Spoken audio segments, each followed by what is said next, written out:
Hi there, I'm Patrick Brannon, Mr. Patrick from the Highlands Biological Station. Today we're going to be talking about moles and shrews. Moles and shrews are small mammals. So what makes something a mammal? Well, there's lots of things, but the main things are mammals have fur or hair. Mammals are warm-blooded.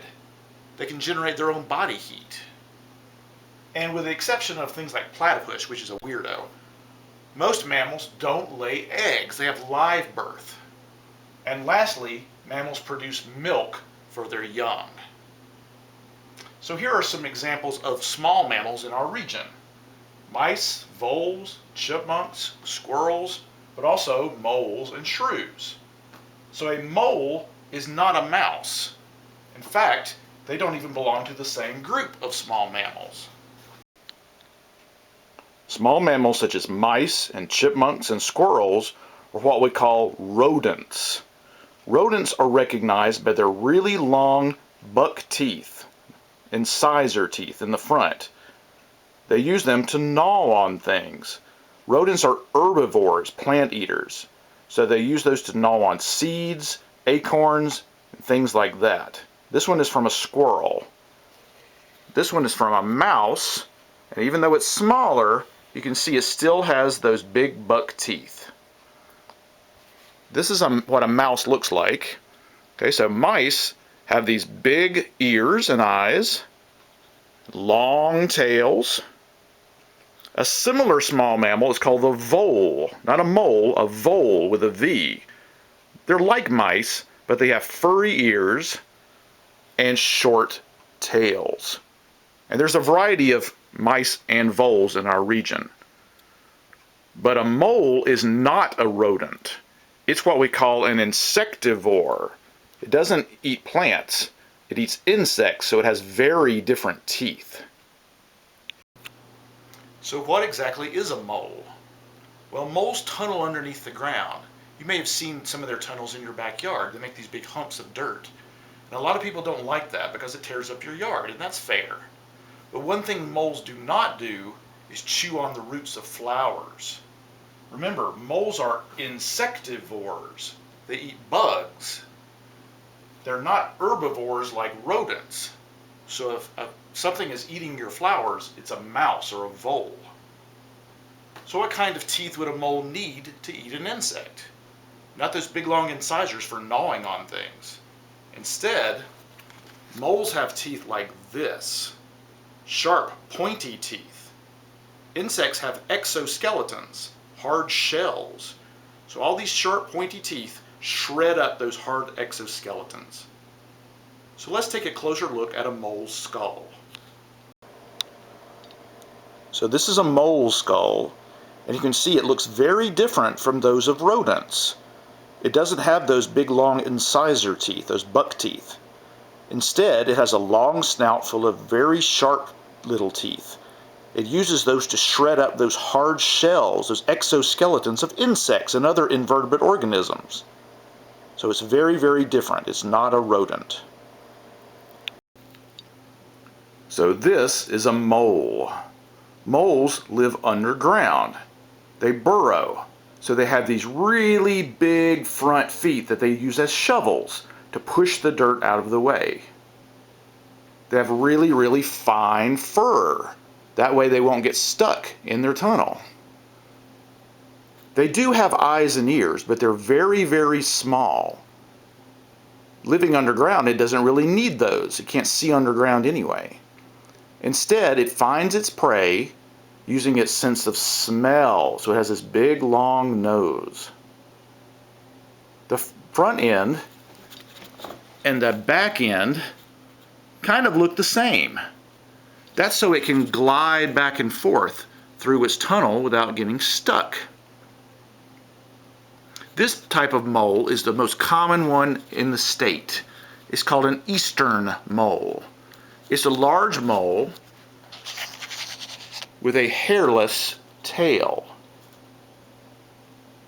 It also has really, really big shovel feet because it has to dig through all types of soil, including that really hard red clay. But up here in the mountains, we have another kind of mole. Let's see if you can spot the difference. This is called the hairy-tailed mole.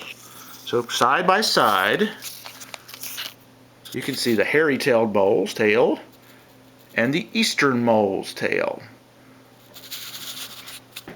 It also has smaller feet. Why do you think that would be? Well, up here in the mountains, we have soft, rich soil, so it doesn't need as big of a shovel. So the size of the feet can tell you a little bit about its habitat. We also have a third kind of mole, which is really, really unusual. It's the star-nosed mole. On the end of his nose are 22 little tentacles that it uses to find food in the dark. It has a very long tail for a mole. And if you look at its paws, they're even smaller. That tells you it lives in really soft soil. In fact, it lives in swampy areas, in the mud.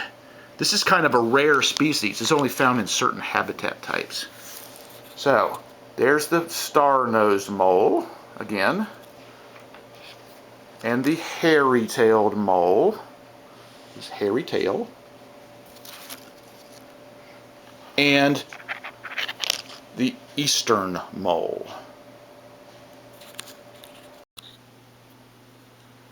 So what is a shrew then?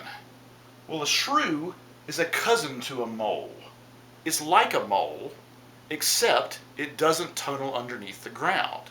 Instead, it forages for insects on the surface, underneath the leaves. So it doesn't have those big digging feet. But, like a mole, they're an insectivore. So, like the mole, they also have sharp, pointy teeth. They also have these hooked incisor teeth, but they don't use them for gnawing. They use them for picking up insects, like tweezers. So let's take a closer look at a shrew skull. Okay, so this is a smoky shrew, and it kind of looks like he's doing an imitation of Elvis Presley, but actually I've just pulled his lip back so that you can see his teeth. Just like the mole, he has long, pointy, sharp teeth for shredding the exoskeletons of those little insects. He also has pointy incisor teeth that work like tweezers so that he can pick them up before he eats them.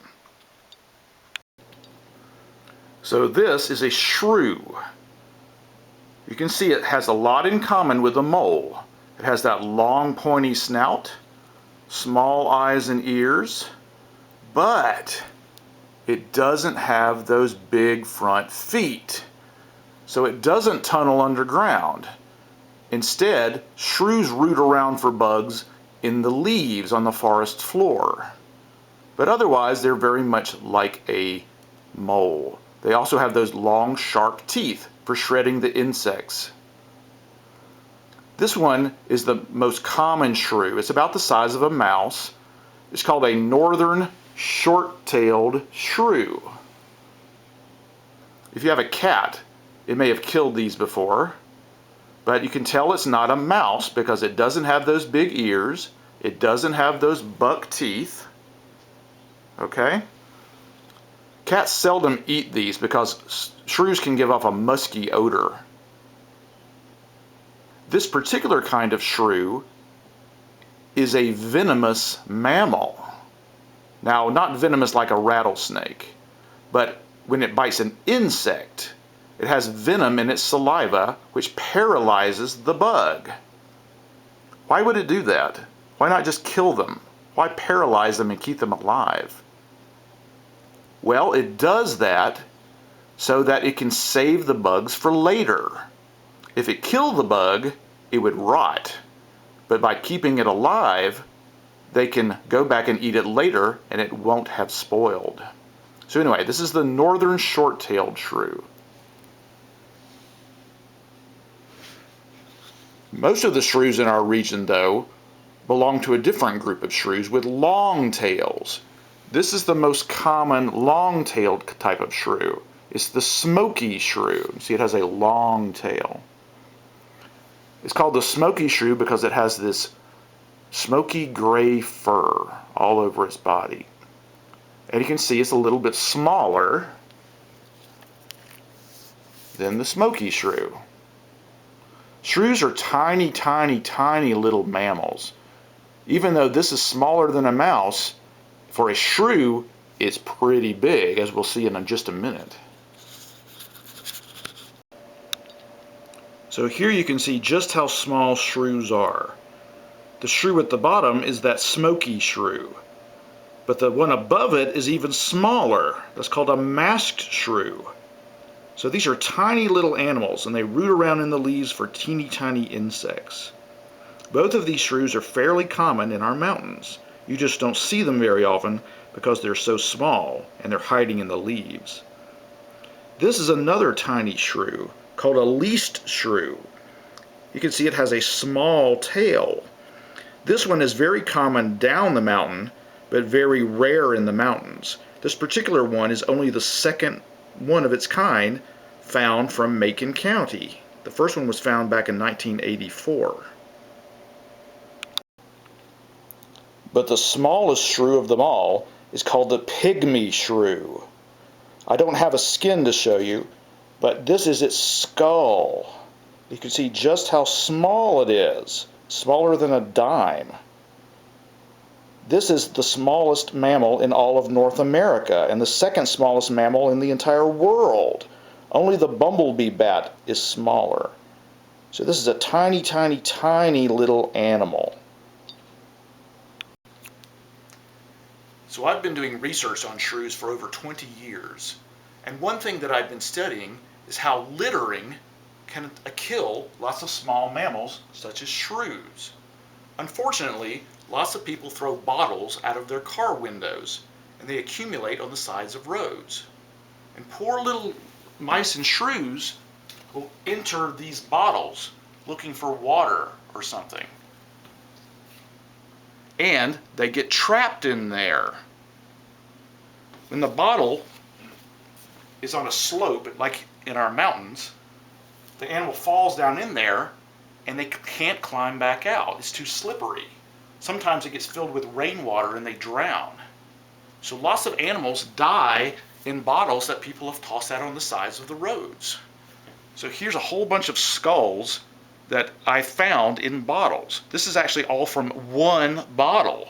I found as many as 22 skulls in a single bottle. Here's some bones that I've removed from bottles. This is all from one site. So imagine all of the bottles all over our roads here in our mountains. They capture lots and lots of animals every year. And most of them don't ever get picked up because here in the mountains, when people throw a bottle out of the window, it doesn't stay on the side of the road where road crews pick them up. Instead, they roll deep, deep, deep down into the woods, and they stay there for years, capturing shrews and other animals all the time. So on this Earth Day, I encourage you to please not litter. It's not just ugly, it can kill lots of wildlife. So thanks for watching.